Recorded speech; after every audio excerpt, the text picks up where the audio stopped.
Welcome to Breaking Bread. So, the passage for today is from Genesis 12, verse 3, and it reads as follows: I will bless those who bless you, and I will curse those who treat you with contempt. All the families on the earth will be blessed through you. So, from the first part of the passage, we see that when we bless others, God blesses us. Now, in Psalm 31, verse 19, I'm paraphrasing, but this passage speaks about that when we fear God, now fear of God leads to obedience. Now, when we obey God, it says that He stores up goodness. And when we call on Him in a time of need, He then lavishes and pours out that goodness on us. And we see this depicted in 2 Samuel 6 and 7. Now, verse 18 of chapter 6 says, when he had finished his sacrifices, David blessed the people in the name of the Lord of heaven's armies.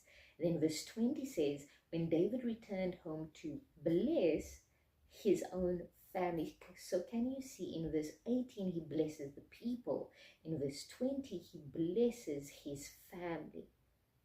Now, in chapter 7, we see in verse 10 and 11 the following. It says, now I will make your name famous as anyone who has ever lived on the earth, and I will give you rest from your enemies. Furthermore, the Lord declares that He will make a house for you, a dynasty of kings.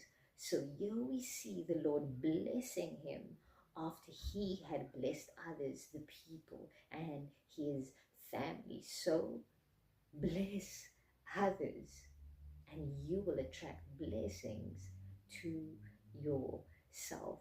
Now, the passage reads further in Genesis 12, and it says, and curse those who treat you with contempt.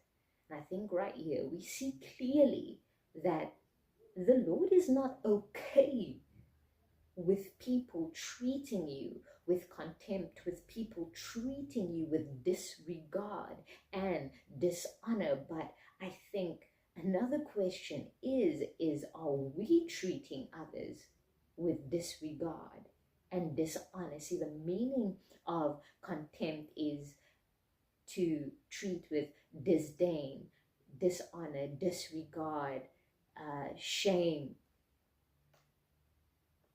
a state of disgrace, shaming, humiliating, humiliation, mockery, snobbery. Now, thing is, who are we treating with contempt? Who are we mocking? Who are we humiliating? Who are we dishonoring?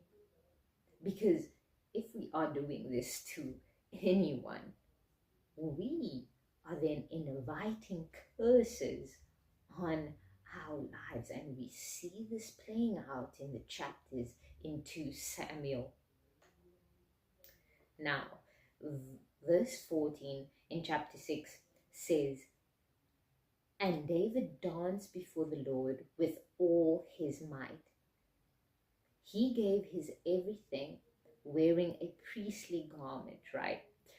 Then verse 16 says, but as the ark of the Lord entered the city of David, Michal, the daughter of Saul, looked down from her window when she saw the king leaping and dancing before the Lord. She was filled with contempt for him. She, felt disgrace. She disregarded him. She felt ashamed of him. Now, in verse 20, it says, when David returned home to bless his own family, Michal, the daughter of Saul, came out to meet him. She said in disgust, how distinguished the king of Israel looked today, shamelessly exposing himself to servant girls like any vulgar person might do. And I truthfully think we find that among our women today.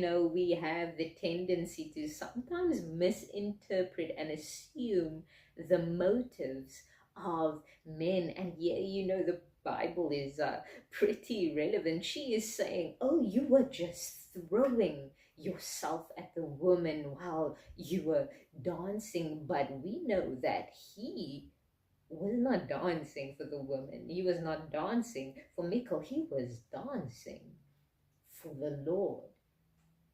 Now, verse 21 says, David retorted to Michal, I was dancing before the Lord, who chose me above your father and all his family.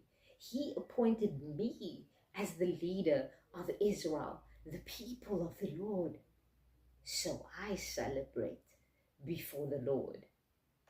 So he celebrated, he danced, he gave his all, he danced with all his might, he gave his everything. But why not give your everything? Why not be extra in the eyes of man for a God that went the extra mile for you? Because he's saying, yeah, the Lord did all these things. He took me from tending a flock to tending a kingdom. He allowed me to gain victory over Goliath.